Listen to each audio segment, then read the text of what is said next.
খাগড়াছড়ি থেকে রাঙ্গামাটি যাওয়ার উদ্দেশ্যে রাস্তাঘাটে যেরকম একটা অবস্থা হয়ে গেছে দেখেন, প্রত্যেকটা বাইক সিএনজি এভাবে নৌকা দিয়ে যাত্রীরাও কিন্তু রাস্তার উপর থেকে এভাবেই পারাপার হচ্ছে। 10 টাকার ভাড়া 20 টাকা নিচ্ছে, একটা বাইক পার করলে 1 থেকে 150 টাকা করে নিচ্ছে, একটা করে সিএনজি 200 থেকে 250 টাকা করে নিচ্ছে।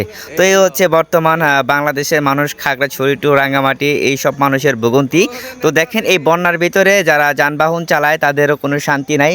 অতিরিক্ত পানি হওয়ার ফলে তারা গাড়িটাকে কিভাবে ঠেলে ঠেলে পার করতেছে, কিছু হলেই কিন্তু ইঞ্জিনের ভিতরে পানি ঢুকে যাবে সেই ভয়ে কিন্তু অনেকেই এই সব মানুষ দিয়ে দেখতে পাচ্ছেন আপনারা খুবই সুন্দরভাবে কিন্তু গাড়িগুলোকে পার করতেছে। আর এই পাশে আর ওই পাশে দেখেন কি সুন্দর করে মানুষেরা দাঁড়িয়ে আছে। তারা আসলে রাঙামাটি, মহলছড়ি, মাইছড়ি, খাগড়াছড়ি যেসব যাত্রীরা আছে তারা কিন্তু এইখানে আসলে অপেক্ষা করতেছে। তো এরা কিন্তু এইভাবেই মূলত নৌকা দিয়ে পার হওয়ার জন্য অনেকক্ষণ ধরে অপেক্ষা করতেছে। আর এদিকে দেখেন একটি ভাই কত সুন্দর করে মনের সুখে বাইকগুলোকে ধুচ্ছে। আসলে বছরে একটা বার পানি আসে, তো সেই অপেক্ষা করে সবাই এখানে মজা নিচ্ছে।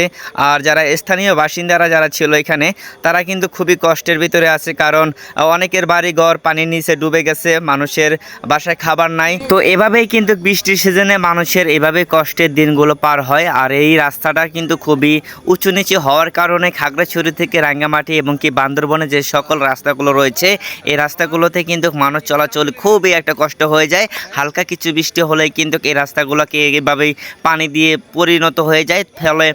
ফলে যেসব যাত্রী কিংবা ড্রাইভার যারা আছে যানবাহন, তারা কিন্তু সবাই এরকম একটা বিপর্যয়ের মুখে পড়ে। প্রিয় দর্শক, আপনারা দেখতেছেন বর্তমানে খাগড়াছড়ি টু রাঙ্গামাটি রাস্তার আমি যে খবর সংবাদটি পড়তেছি। তো আপনারা অবশ্যই কে কোন জেলা থেকে লাইভটি দেখছেন অবশ্যই একটু জানাবেন। আর এখানে যেসব ওই যে ভালোবাসার মানুষেরা আছে তারা কিন্তু নৌকা দিয়ে এবং কি কলা গাছ দিয়ে মানুষকে এভাবে যাত্রী পারাপার করতেছে, আপনারা সকলে দেখতে পাচ্ছেন।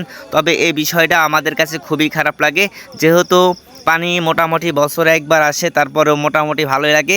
আর মাঝে মধ্যে পানির ভিতরে দেখা যাচ্ছে কিছু কিছু বিষাক্ত সাপ, যে সাপগুলো দেখেন শুধু মানুষের দিকে ধেয়ে আসতেছে।